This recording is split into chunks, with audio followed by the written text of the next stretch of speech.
Yun po, purihin po ang Panginoon. Ito po si Brother June ay mag-share sa inyo about sa last days. Ano ba yung sinasabi ng Bible about sa last days? Sabi ito sa 2 Timothy chapter 3 verse 3 to 9. No? Basahin lang natin yung unang verse. Tandaan mo ito, mababatbat ng kahirapan ang mga huling araw. So ano ba yung huling araw na sinasabi? Madalas naririnig ko po ito sa mga nagtuturo na tayo po ay nasa huling araw na o huling panahon. So, ang last days po ay ayon sa Biblia, ito yung mababasa natin sa mga salin ng mga Biblia. Nakalagay doon yung last days or end of the age, no? Sa Tagalog, yung mga huling araw o kaya huling panahon. Ito po sinasabing last days dito, ito yung huling panahon. Panahon po ng huling panahon ng paghahandog. So, ay ibig sabihin ng huling panahon o huling araw, halimbawa po yung sa kalendar. So, ang kalendaryo po ng February, kunyari February, papasok na yung March. So, yung February, meron po yan last day. May huling araw po yan. At pagkatapos ng huling araw na yon, papasok na ang bagong buwan. Yun po yung March. So, yun po siya nasabi nga last day. Hindi po yung nakapakatagal, 2,000 years ago na yung sinabi yung last days, hanggang ngayon last days pa rin. So napakahaba naman ng last days na yun.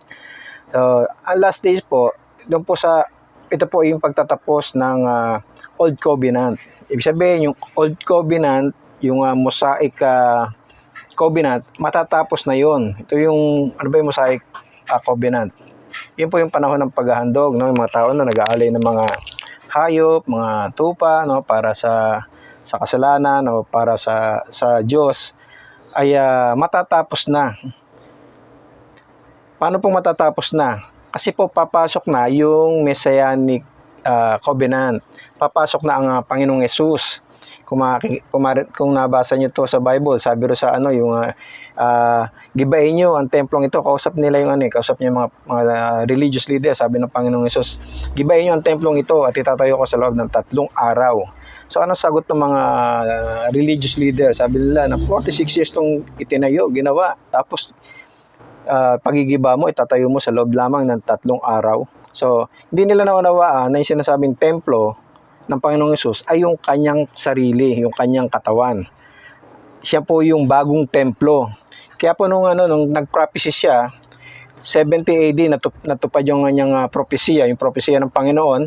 Yung templo, winasak na po yan mga Roman Empire noong 70 AD. At doon po natigil na po yung mga paghahandog, pag-aalay sa Panginoon. Doon na rin po nangyari yung mga kalapastangan ng walang pangalawa. Nung gibayin nila yung templo ng Diyos. So may bagong templo na, si Jesus na yung bagong templo, si Jesus na rin yung saserdote, siya na rin yung handog. Yun po yung sinasabi ng last days. Natapos na yung AD 70, nung araw na yun, panahon na yun, natapos na yung Old Covenant at pumasok na yung New Covenant, yung Panginoong Hesus. Yun lamang po yung sinasabi sa Bible na huling panahon, last days. Magtatapos na yung Old Testament, papasok na yung New Testament. Ito po yung sinasabi rito sa Hebrew 1, verse 1 and 2. Noong una, nagsalita ang Diyos sa pamamagitan ng ating mga ninuno sa iba't ibang paraan, sa pamamagitan ng mga propeta. Second, ngunit ngayon, ngayon 2,000 years ago yun, yung nagsulat nito, sinasabi niya na ngunit ngayon, siya ay nagsalita sa atin sa pamamagitan ng kanyang anak. So wala nang propeta nagsalita, kundi mismo ang Panginoong Hesus, yung katuparan ng prophecy sa pagdating ng Panginoon. Dati ang nangungusap ang Diyos sa pamamagitan ng mga propeta.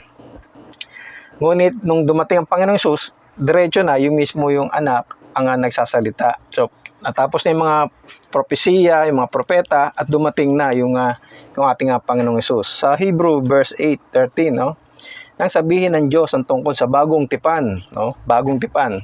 Pinawalan niya ng bisa ang una. Ano po yung una? Yung lumang tipan.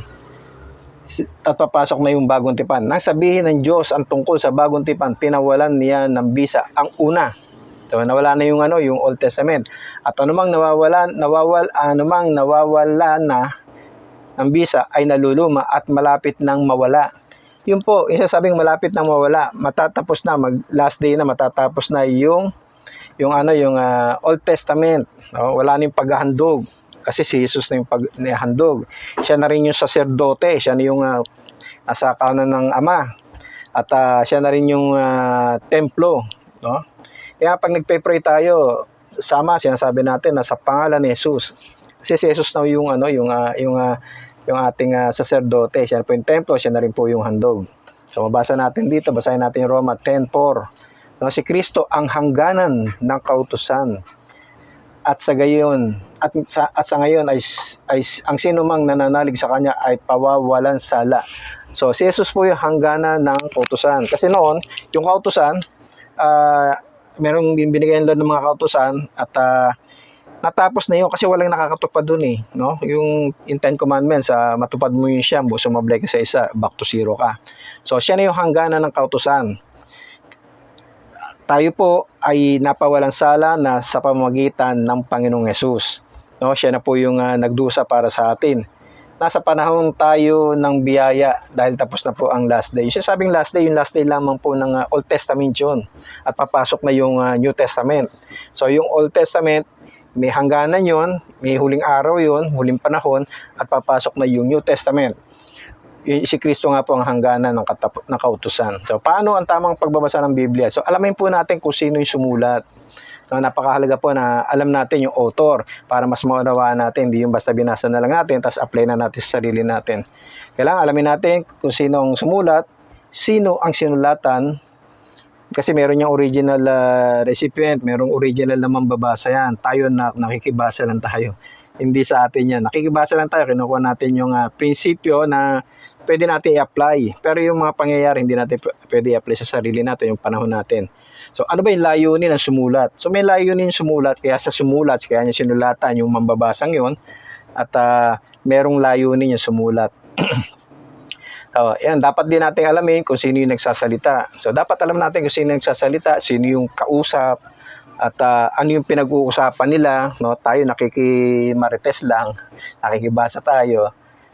Kung magbabasa tayo ng gospel, mainam na pagkumparahin natin yung apat. Kasi for gospel yan yung Matthew, Mark, John, Luke, John. Yun, apat po yun. Pag binasa natin meron doon mga malilit na nakalagay na mga verses o chapter.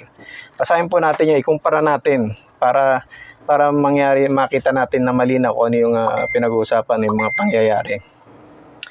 At ang Biblia ay nasulat, sabi nga, ang Biblia daw po ay nasulat para sa atin. At hindi ito sulat para sa atin. Nakikibasa lamang po tayo. So, nasulat ito para may apply natin sa sarili natin yung mga mabubuting bagay, yung aral dito. Nasulat ito para sa atin. Pero hindi ito sulat para sa atin kasi may original to na mambabasa. Sa kanila po yun, hindi sa atin. Narito ang ilang pang mga talata mula sa Bible na binanggit sa ang huling araw. So 2 Peter 3:3. Dapat ninyong malaman sa mga huling araw ay lilibakin kayo. Sino ba sinasabi ditong kayo? Tayo ba? Hindi po tayo. Yung sinulatan niya. No? Yung sinulatan niya, sinasabi ron na sa mga huling araw, lilibakin kayo. O, hindi tayo yun. Na huwag natin i-apply sa sarili natin kasi may sinulatan si Peter na tao, na simbahan, ng mga kapatiran na sabi, lilibakin kayo sa mga huling araw. So, hindi pa naman dumadating huling araw. Yung huling panahon nila, yung malapit ng mawasak yung templo, malapit ng magiba at papasok na yung ating Panginoong Hesus. Sabi rito, dapat ninyong, sila yun, hindi tayo, sila. Dapat ninyong malaman na sa mga huling araw ay lilibakin kayo. Yan, hindi tayo, sila. So, bagamat nangyayari sa atin to, pero yung sulat ni Peter, may original na recipient yan. Yung may mambabasa talaga. At pagtatawanan ng mga namumuhay ayon sa kanilang mahalay na pita. So sila yung sinulatan, hindi po tayo. Tayo po yung nakikibasa lang. Bagamat dumaranas tayo ng mga persecution, so kasama yun sa buhay Kristiyano. Pero itong binabasa natin Bible, yung sasabing last day, sila po yun, sa kanila po yun. So basahin natin yung introduction do sa 2 Peter, no? Sabi ro sa kasi yung bawat books meron yang introduction para malaman natin parang buo yun sabi rito, ang ikalawang sulat ni Pedro ay para sa mga unang mananampalataya. Yung sulat ni Peter, no? pangunahing layunin nito ay labanan ang gawa ng mga bulaang propeta. So yung sulat daw po ni Peter ay para ito sa mga unang mananampalataya. Kaya nga sinabi rito, dapat ninyong malaman ninyo yung unang mananampalataya na sa mga huling araw ay lilibakin kayo at pagtatawanan kayo, hindi tayo, sila. Yun. Para po mas malinaw. Sa Acts po, no? Acts chapter 2 verse 16 to 17. So, sabi rito, manapay natupad ngayon ang sinabi ni Propeta Joel sa aklat ng Joel chapter 2 verse 28. No? Naalala niyo yung Pentecost, no? Sinabi ron na ngayon ay natupad, no? Yung sinabi ni Propeta. Kailan natupad? Sa mga huling araw, ito ang gagawin ko, ang gagawin ng Diyos. No, yung panahon na yon, napuspos ng ibinuhos ng Lord yung banal na espiritu sa kanila. Sa mga huling araw, ang sabi, sa mga huling araw, ito ang gagawin ko, ibubuhos ko ang aking espiritu sa inyong mga anak, sa mga mananampalataya. Pero kasama rin tayo doon. Pero yung huling araw na siya sabi, yung panahon nila yon, nung panahon ng mga apostol, ng Panginoong Hesus, yun yung huling araw, last day, papasok na nga po yung New Testament. At sinabi rito na sa huling araw, ito ang gagawin ko. Binuhos din yung banal na espiritu sa panahon din natin. Sinabi ro na ibubuhos ko rin ang aking espiritu doon sa mga nasa malayo.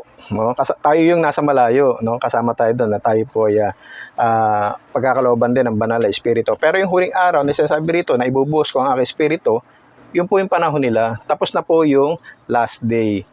At sabi sa 1 Corinthians 10:11, nangyari iyon sa kanila bilang babala sa iba at isulat upang tayo namang nabubuhay ngayon, mga huling araw, ay maturuan.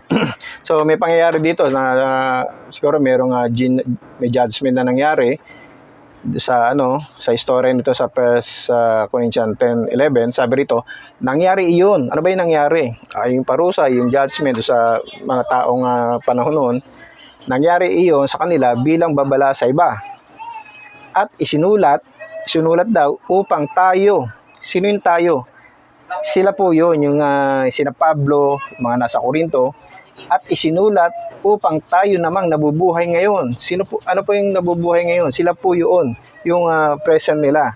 Yung ngayon na sinasabi dito, hindi yung ngayon natin, yung present nila yon. Ngayon, mga huling araw ay tayo namang nabubuhay ngayon sa mga huling araw ay maturuan. So, sila po yun. Yung sabi sa huling araw, sila yung binabanggit dito po sa Bible. So, ayun po, yung last day na sinasabi, ayun lamang po yun yung last day ng paghahandog. Matatapos na po yung paghahandog. Wala nang physical na paghahandog ng mga hayop dahil meron na pong handog. Isang handog na lang para sa lahat. Yun po ang ating Panginoong Hesus. Siya na po yung ating templo, siya na po yung saserdote, siya na rin po yung handog. Kaya po kailangan po maging matalino po tayo sa pagbabasa ng Biblia. Alamin natin kung ano yung kung sino talaga yung sumulat, sino yung sinulatan, at ano ba yung layunin. Meron kasi, ako naman kasi po, dati rin naman akong a futurist, no? Naniniwala ako na ang last day and tribulation ay sa future pa. Pero siyempre, habang nag-aaral, natututo tayo na ano yung natin. Ako, yakap na kayakap ko yan, yung tribulation yan sa future. Yakap na kayakap ko yan, pinagtatanggol ko yan. Pero dumating din yung panahon na naunawaan ko kung ano yung sinasabing last day dito po sa Bible. At talakayin po natin yung mga huling araw, yung mga tao ay magpapakasama, no?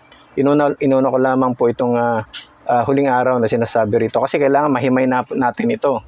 Diba sabi rito, tandaan mo ito, mababatbat ng kahirapan ang mga huling araw. So yung mga susunod talata, tatalakayin ulit natin, i-share ko sa inyo kung talagang sa panahon natin yon. Okay po, God bless po.